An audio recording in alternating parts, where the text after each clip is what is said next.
नमस्कार, म निराजन भण्डारी। ओम आदि गुरुवाणीमा यहाँहरूलाई स्वागत छ। यस कार्यक्रम मार्फत हामी श्रद्धेय बालज्ञानी गुरु आदित्यका अमृत बाणीहरू प्रस्तुत गर्दै आइरहेका छौँ। यसै क्रममा आज हामी उहाँका केही अत्यन्तै महत्त्वपूर्ण अमृत बाणीहरू प्रस्तुत गर्न गइरहेका छौँ। सन्तानका कारण माता पिताले बगाएका पश्चातापका पीडादायक दर्दनाक आँसु, आँसु नभई श्राप हो। जुन श्राप स्वयं स्वइच्छाले आफै स्वीकारी सन्तानलाई खुसी दिने माता पिताप्रति मेरो नमन। प्रस्तुत अमृत बाणीको प्रमुख पक्ष हो सन्तानका कारण माता पिताले बगाएका पश्चातापका पीडादायक दर्दनाक आँसु। यसको यथार्थ अति नै हृदयस्पर्शी छ। सन्तान जस्तो सुकै किन नहोस्, आमा बाबुका खातिर सन्तान भनेको आँखाका नानी हुन्छन्।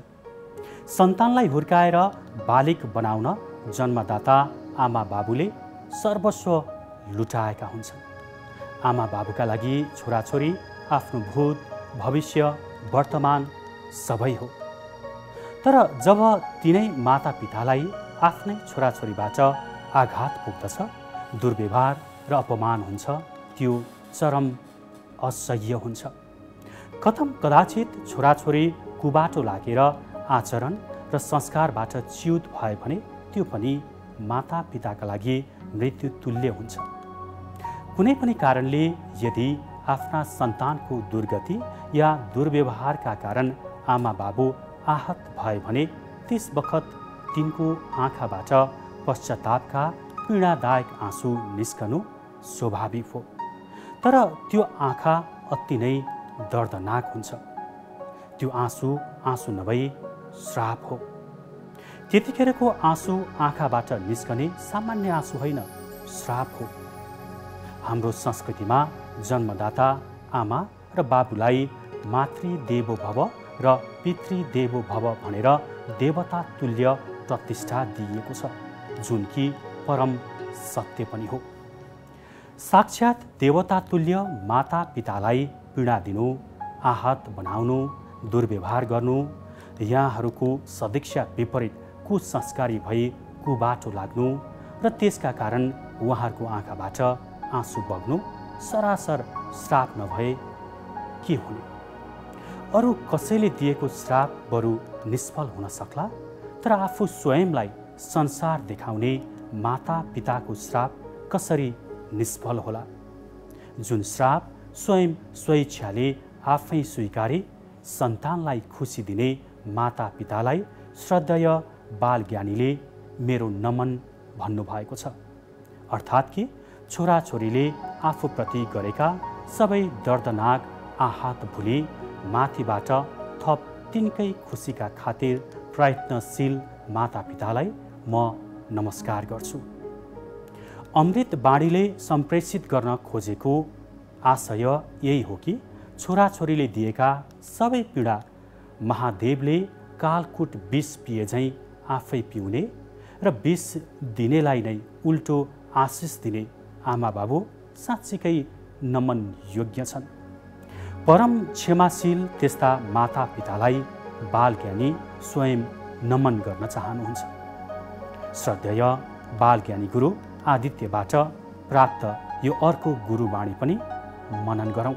सत्य वचन वर्तमानमा कठोर हुन्छन्, तर भविष्यमा भाग्य बदल्ने स्रोत हुन्छन्। सधैँ सत्य बोल, इमान्दारिताका कर्म गर, न्यायलाई मात्र जीवन दर्शन बनाऊ, ज्ञानलाई जीवन चक्र चलाउने अस्त्र बनाऊ, ध्यानलाई प्राण बचाउने शस्त्र बनाऊ। सत्य वचन वर्तमानमा कठोर हुन्छ, तर भविष्यमा भाग्य बदल्ने स्रोत हुन्छन्।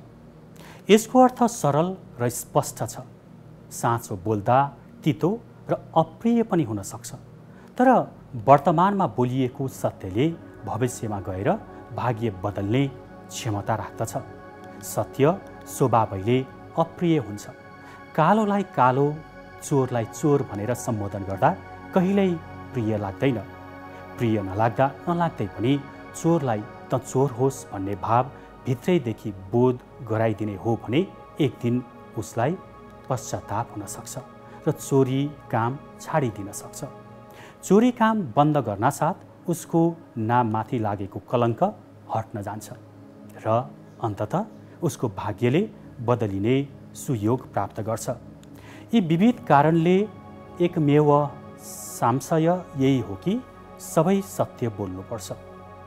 वेदशास्त्रहरूको निर्देश पनि यही हो, सत्य वद अर्थात् सत्य बोल, इमान्दारिताका साथ कर्म गर। यसको सिधा अर्थ हो बेइमान पटक्कै नगर, हरेक कार्य इमान्दारिताका साथ सम्पन्न गर। इमान्दार हुनु अर्थात् नीतिको मार्गमा चल्नु, अनीतिको कमाई नखानु, भ्रष्टाचार नगर्नु। अर्थर्व वेदको उपदेश न ऋष्येम कदाचन अर्थात् अनीतिको अगाडि शिर नझुकाऊ, न्यायलाई मात्र जीवन दर्शन बनाऊ अर्थात् अन्यायको समर्थन कहिल्यै नगर, सदा सर्वदा न्याय निष्ठामा विश्वास राख। न्यायले नै चैन र शान्ति दिन्छ। अन्यायले एक दिन नमिठोसँग डस्दछ। ईश्वर स्वयं न्यायकारी हुनुहुन्छ। सिङ्गो जीवनको सिद्धान्त न्यायबाट प्रेरित होस्। ज्ञानलाई जीवन चक्र चलाउने अस्त्र बनाऊ। जीवन रूपी रथ अगाडि बढ्ने आँखा ज्ञान बन्नुपर्छ। ज्ञानलाई जीवन सञ्चालनको अस्त्र बनाउनु भनेको तमसोमा ज्योतिर्गमय अर्थात् अँध्यारोबाट उज्यालोतिर अघि बढ्नु हो। ज्ञानान मुक्ति अर्थात् ज्ञानले मुक्तिसम्मको यात्रा तय गर्छ। अत यसलाई जीवन चक्र चलाउने अस्त्र बनाऊ। ध्यानलाई प्राण बनाउने अस्त्र बनाऊ। यसको अर्थ हो जीवनको मूल आधार ध्यान हुनुपर्छ। प्राणले जीवन रक्षा गर्छ। ध्यानलाई तिम्रो जीवनको श्वास प्रश्वास बनाऊ। ध्यान त्यस्तो अस्त्र हो जसले जीवनमा मानसिक अक्सिजनको वर्षा गराउँछ। त्यसैले ध्यान कहिल्यै नछाडौँ। यसलाई प्राण बचाउने अस्त्र बनाऊ। श्रद्धेय बालज्ञानी गुरु आदित्यबाट प्राप्त अर्को गुरुवाणी मनन गरौँ। अन्तर्मनले मागेका सबै वस्तु खाऊ, तर खाने बहानामा हत्या नै गरी अरूको आत्मा नखाऊ। भनिन्छ पहिलो सुख स्वादिष्ट भोजन हो। भोजनको सुख उच्च कोटिको सुख हो। प्राकृतिक रूपले भोक जागेको बेलामा मनपसन्द खाद्य परिकार मिलोस्, यस्तो सुखलाई उच्च लौकिक सुख मानिन्छ। प्रत्येक प्राणी सुखको चाहना राख्छ। भोजनको सुख नचाहने को होला? जिब्रोले निर्वाह गर्ने विभिन्न कार्यमध्ये खानाको स्वाद छुट्याएर अन्तर्मनलाई सुखानुभूति दिनु प्रथम कार्य हो। मनले प्राय मिठो र स्वादिष्ट नै खोज्दछ। यसरी अन्तर्मनले जे माग्छ खाऊ भन्नुहुन्छ बालज्ञानी आदित्यश्री। तर सँगसँगै सावधान पनि गर्नुहुन्छ कि खाने बहाना गरेर प्राणी हत्या गरी उसको प्राणलाई आफ्नो आहार नबनाऊ। यसो गर्नु उसको जीवन नै खानु हो। वैज्ञानिक, आध्यात्मिक, धार्मिक, सामाजिक, भावनात्मक एवं मानवीय यी सबै दृष्टिले आदित्यश्रीको वचन नितान्त ग्राह्य छ। कुनै पनि दृष्टिले मांसाहार हानि नै हानिको खजाना हो।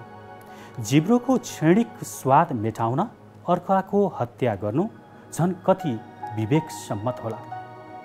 मांसाहार मनुष्यको भोजन हुँदै होइन। मांसाहारको अतिरिक्त यो पृथ्वीमा मानव आहारका निम्ति 3300 प्रकारका खाद्य वस्तु प्रकृतिले दिएको छ। यी मध्ये जे मनले माग्छ खाऊ। त्यही मांसाहारलाई नै सुखदको भोजन किन बनाउने? वेद शास्त्रदेखि लिएर आधुनिक शोध अनुसन्धानसम्मले मांसाहार अमानवीय र अमिष भोजन हो भनिसकेको छ। जर्ज बर्नार्ड शाहलाई कसैले मांसाहार पस्केर दिँदा उनले भनेका थिए, कृपया मलाई यो भोजन नदिनुहोस्, मेरो पेट चिहानघारी होइन।